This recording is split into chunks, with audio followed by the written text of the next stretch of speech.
Do you notice anything different from here versus back home for Halloween? Yeah. Like what?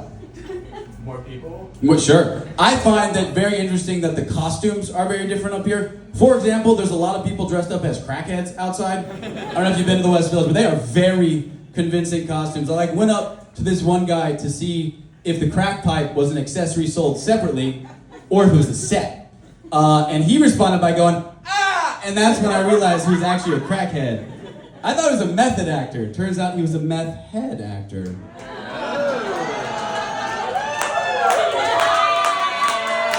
Guys, I want y'all to know that's my favorite joke I've ever written. I wrote that as I am Picasso with words. We're done here. You like candy? Sure. Yeah, what's your favorite type of candy? Kit Kat. Kit Kat, chocolate. You like any gummies? No. No, that's insane. Why not? Okay, sure. You don't have to. You don't have to change your mind. They're not gonna force you to eat them. Okay, I like gummies, but they're terrible for your teeth, which is a problem because if we're being honest here, none of us have a dentist in New York City, right? We all have dentists conveniently located next to our childhood home. I have medical insurance. I choose to commute to my dentist via an airplane. Fun fact from my Hinge profile, I've never had a cavity. Not on my Hinge profile, I don't floss. If you can handle that yin and yang, I'm still single. If you can't, no hard feelings. That's a dangerous combo though, because I pull up to the dentist office like I own the place. I bring my own shades. I'm pulling up like Stevie Wonder there. I'm like, X-ray them, 26 years, not a crown to show. Dental hygienist did not like that. She leans me back in the chair and she goes, "How'd you been doing, Jacob? How are you doing today?" Which was a weird accent because she was Chinese. She was like, "When's the last time you flossed?" And I, feeling myself, wearing Ray-Ban polarized sunglasses, was like, "When's the last time I was here?"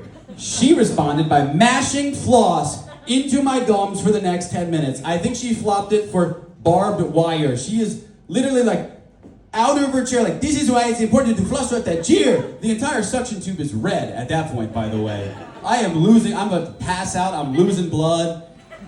No cavities though. That's what the real dentist walked in and told me.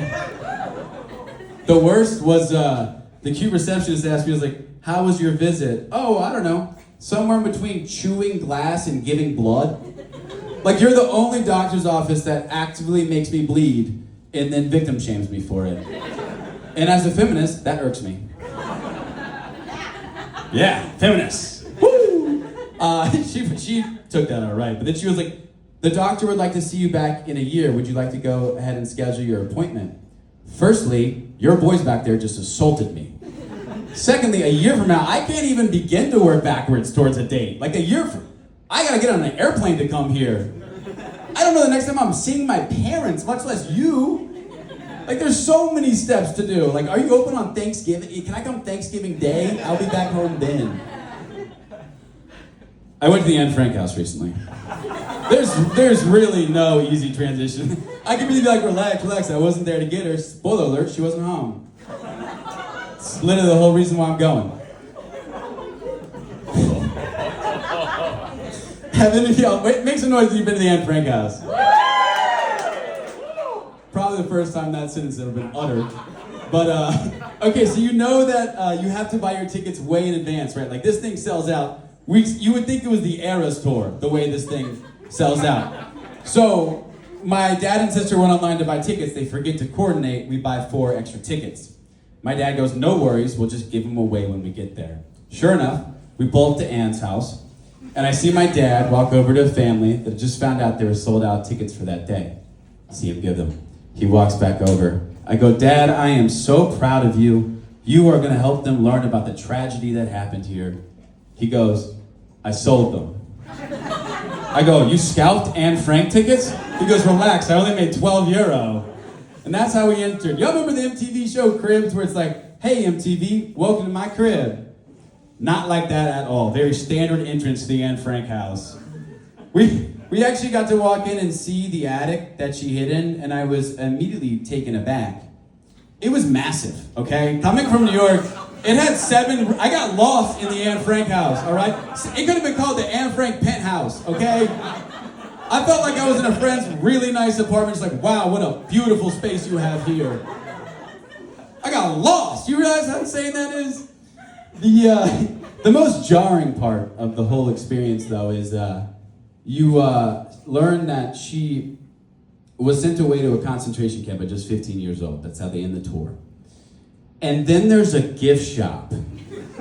Who's buying merch from there? Sure, there's an Anne Frank diary, 'tis the reason for the season, but was a Lego replica of her house necessary?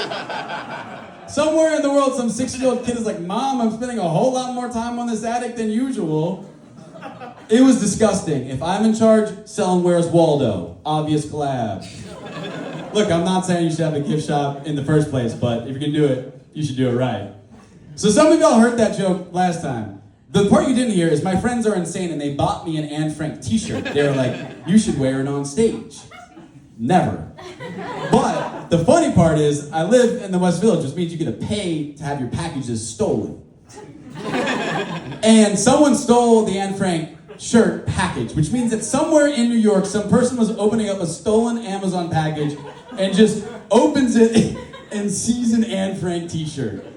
So what I'm trying to say is, if you see anyone on the street with an Anne Frank t-shirt, tell them, 1, very anti-Semitic, and 2, give me back my fucking package. Guys, are y'all ready for the show tonight?